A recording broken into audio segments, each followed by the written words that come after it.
Quick disclaimer before the video begins. Please do not harass Short or any of the other game developers into rushing to update out or making any impromptu last-minute changes.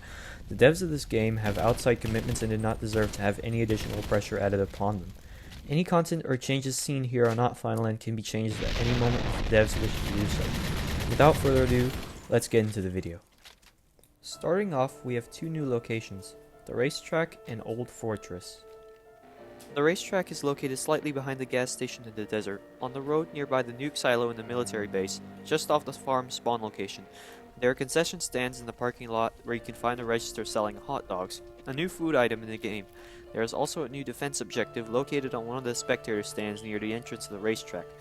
You can also find a garage containing, depending on the RNG, a 2000 blue Corvette style vehicle called the Flechette that is unironically the new fastest vehicle in the game, having a top speed of 150 miles per hour, even faster than the police cars and the General Lee Charger.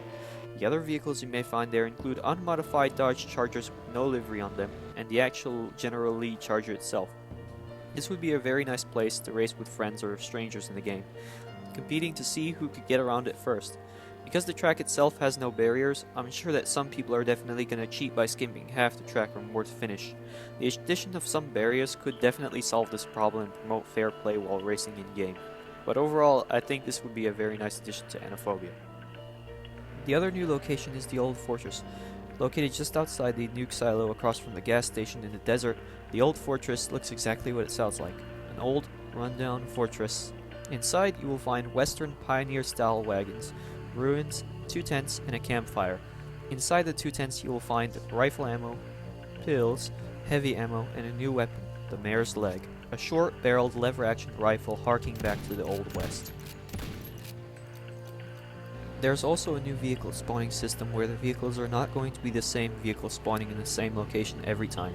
According to Short, it is now going to be more random, meaning that the type of vehicle spawned is going to be more varied for their respective spawn locations, minus a few exceptions such as the helicopter. This is to increase the variety of vehicles that you see in the game, and to make the game feel less predictable and more varied.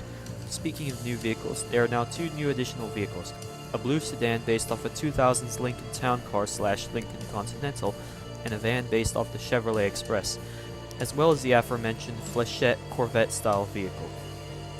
Last but not least, Makima is going to get a rework of how she attacks in the game. This rework involves giving her some very powerful abilities that would make her among the most dangerous enemies in the game, putting her in the same tier, or an even higher tier, as Toru, Megumin, Power, and that 1000 horsepower abomination who wears a Viking helmet and has blonde hair. According to the accepted Discord suggestion, this rework gives her 2 phases. Phase 1, she's just a normal enemy. However, this is where the normality ends. Once you quote-unquote kill her in Phase 1, instead of dying, she will just ragdoll and begin charging up for Phase 2. It is also worth mentioning that she is invincible between her transition from Phase 1 to Phase 2, so you cannot kill her when she's transitioning between phases. Phase 2, on the other hand, is where things get a bit spicy. In this phase, she has 2 main attacks, the first of which being the Bang, where she points her hand at you and, as if she has a finger gun, she tries to shoot you with an invisible bullet that does 150 damage, insta-killing any player who isn't wearing a military vest, and even nearly killing those who are. Even with Juggernaut armor, her first attack still does half your health. Did I also mention that her finger trigger attack also follows your movements with a red laser for 5 seconds until the last second where it actually shoots? This characteristic alone would make her extremely deadly if you don't start moving in unpredictable directions, and would make this attack harder to dodge as a whole. I found a clip of this attack on the AniPhobia Discord, and this is what it looks like.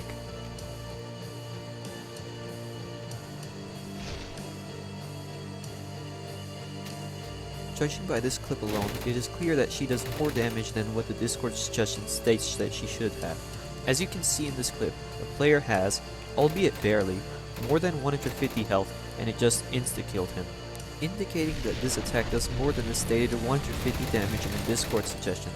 I'm going to take a wild guess that this attack actually does 200 damage, which is enough to insta-kill anyone, even with a military vest on. The only people who are safe in this scenario are those wearing Juggernaut vests, which are only attainable by defeating darkness and picking up one of the vests that she drops. So in other words, she's already the most powerful enemy in the game and I haven't even gotten into her second attack. Her second attack, named the Crush, is something similar to Mega Man's attack in that she will put her hands together, target a player, and a red circle with a similar radius to that of Mega Man's attack will appear around them. Except this time, instead of an explosion, it's a crush, as in you, the player, get crushed like an empty soda can.